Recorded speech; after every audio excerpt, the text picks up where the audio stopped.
Vamos então para o terceiro e último vídeo dessa série sobre as 5 vias de Santo Tomás de Aquino. E hoje nós vamos percorrer pelas 3 últimas vias, a terceira, a quarta e a quinta, né, para ser mais preciso. Então vamos lá, terceira via é a via do contingente e do necessário.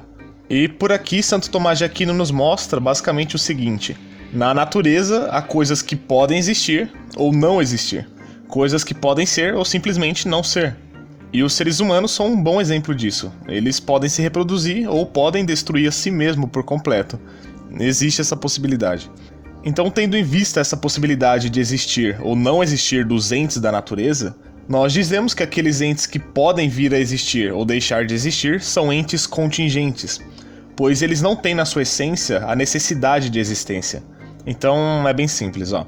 As coisas que têm a possibilidade de não ser, de não existir, houve um tempo então em que essas coisas não existiam, pois é impossível que elas tenham sempre existido, pois caso assim fosse elas seriam necessárias e não contingentes. Mas coisas que podem não existir são contingentes, como eu já disse. Mas prosseguindo, se todos os entes que existem na natureza têm a possibilidade de não existir, houve um tempo então em que nenhum desses entes existia. Mas aqui nós temos um problemão: se nada existia, então nada existiria hoje.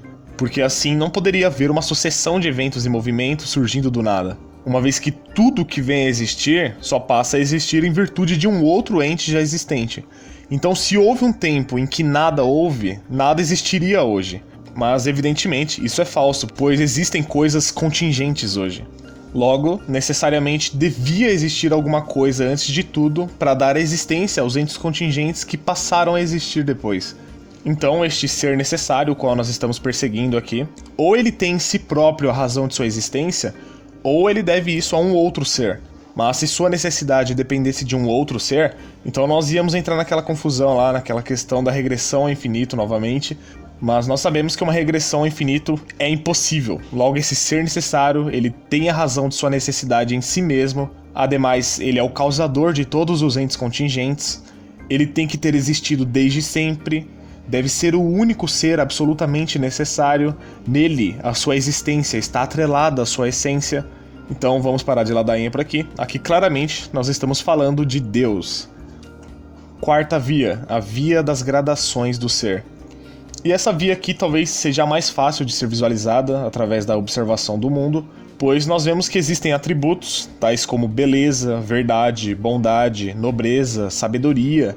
E estes atributos se fundamentam sobre as coisas que existem, de tal forma que nós podemos comparar as coisas e ver aquilo que é melhor, aquilo que é mais bonito, aquilo que é mais verdadeiro e por aí vai.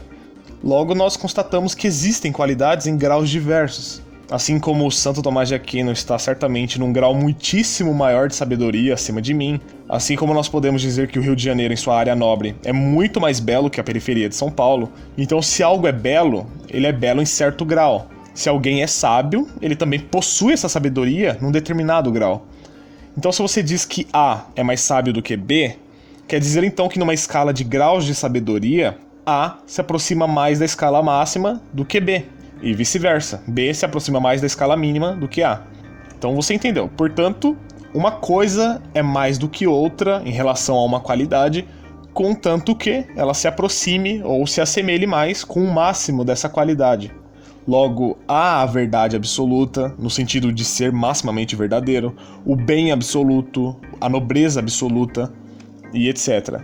Então, sabendo disso, significa que há algo nobilíssimo, algo verdadeiríssimo, algo sapientíssimo, e por consequente, maximamente ser. Porque conforme diz Aristóteles, algo que é verdadeiro no nível máximo é também o ser máximo. O bem no nível máximo é também o ser máximo. Logo, todas essas perfeições em grau absoluto devem estar encaixadas em um único ser. Com isso, nós podemos concluir então que aquilo que é máximo em qualquer gênero é causa de tudo que existe nesse gênero. Então, pegando aqui o exemplo do fogo e do calor, para ilustrar bem isso daqui, e esse exemplo do fogo e da quentura é bastante apreciado por Santo Tomás de Aquino, mas foi formulado por Aristóteles. Ele diz basicamente que o fogo, que possui o máximo calor, ou seja, ela é a quentura por si só em ato, é também causa de toda a quentura. E isso expressa de forma conclusiva que há de fato algo que é a causa em gênero de todos os atributos perfeitos. Se algo é belo, então este ser maximamente belo é a causa dessa beleza. Se eu possuo bondade, este ser, que é o parâmetro máximo de bondade, é a causa da minha bondade. E qualquer outra perfeição advém justamente desse ser máximo. E é este ser máximo o qual nós chamamos de Deus. Quinta via, a via do governo dos entes. Na quinta via, e a última via por sinal, Santo Tomás de Aquino pretende nos provar, se utilizando do exemplo dos seres que não possuem alma intelectiva, ou seja, que não possuem racionalidade, então nós seres humanos aqui nesse caso estamos excluídos, que deve haver um governante que determinou uma ordem para que estes seres irracionais busquem o fim. Então vamos entender melhor isso daqui. Nós sabemos que existem seres não pensantes ao nosso redor, né? Coelhos, cavalos, cachorros, árvores, sapos e diversas outras espécies de entes que não são dotados de intelecto. Porém, mesmo não sendo dotados de intelecto, estes seres sabem como agir para conseguir aquilo que lhe mais convém. Como a reprodução, por exemplo. E eu tô usando a palavra agir aqui com o sentido de busca por um fim, tá? Então não tá aqui na forma como os seres humanos agem.